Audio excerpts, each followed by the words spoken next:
The sun was hot that afternoon when a loud voice filled the small compound. "Since I cannot pay this man his money, you will marry him instead," Auntie Neka shouted, pointing at her niece. Her words were sharp like a knife. The villagers who had gathered stopped talking. All eyes turned to the young girl, standing with a small torn bag in her hands. Her name was Adaora. She looked weak, her eyes red from crying. In front of her stood a tall stranger, his face hard to read. Nobody could tell if he was angry, happy, or simply waiting. Adaora's chest was beating fast, her legs shaking. She did not understand how her life could change with just one sentence. The villagers whispered among themselves. Some covered their mouths, some shook their heads. "This woman has gone too far," one man murmured. But nobody stepped forward. Nobody spoke for Adaora. She stood alone in the middle of shame and fear. That moment was shocking, but Adaora's story did not start there. It started many years ago, the day her parents died.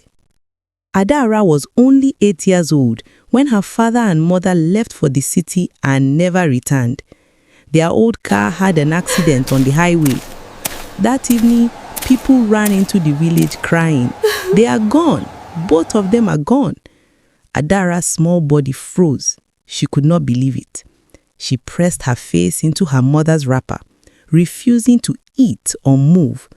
In one day, she had lost everything. Her father's laughter, her mother's gentle hand, her safe home. After the burial, her father's sister, Neka, came forward. She told the elder she would take care of Adaora. People praised her for being a kind woman, but Adaora would soon learn it was not kindness. At first, things looked normal. Adaora moved into her aunt's house, where she met her cousins.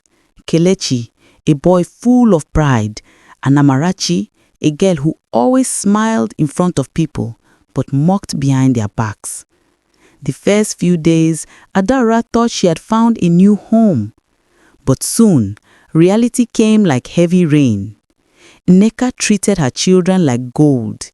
They ate the best food, wore fine clothes, and went to school every morning with their uniforms neat and their bags packed. But Adaora, she was treated like a servant.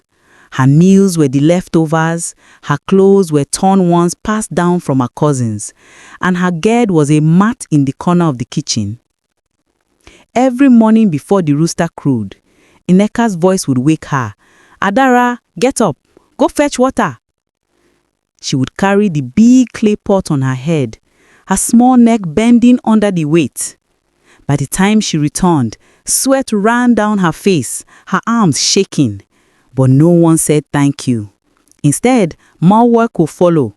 She swept, washed clothes, cooked food, weeded the farm, and cleaned every corner of the house. When it was time for school, Adaora would stand quietly at the doorway, watching her cousins laugh as they walked away in their uniforms. Once, she asked, "Auntie, can I also go to school?" The woman turned sharply and glared at her. "And who will do the housework if you go? You think you are like my children? Books cannot cook food." Her words were final. From that day, Adaora kept her dreams inside her heart. At night, when her cousins came back with their books, Adaora would pick up old sheets of paper they threw away. She traced the letters with her finger, whispering them softly. A, B, C, D, E, F.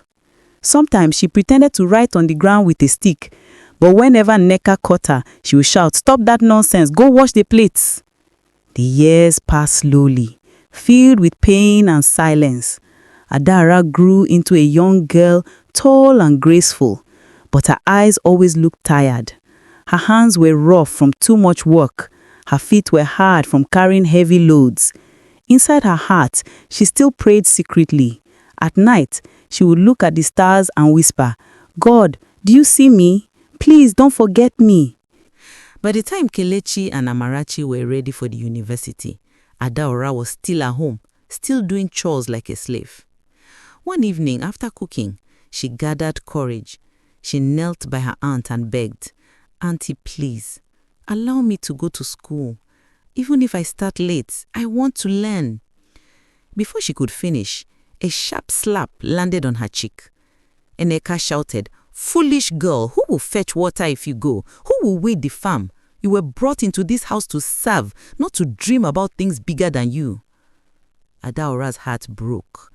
She looked at her cousins laughing in the corner. Amarachi whispered loudly to her brother, "Can you imagine? She thinks she can be like us." They both laughed, and Adaora quietly went back to the kitchen, her eyes full of tears. Life remained the same until one man came to the village. His name was Chike. Nobody knew much about him. He walked into Eneka's compound one morning with tools and supplies. He had been hired to work on the farm and repair part of the house.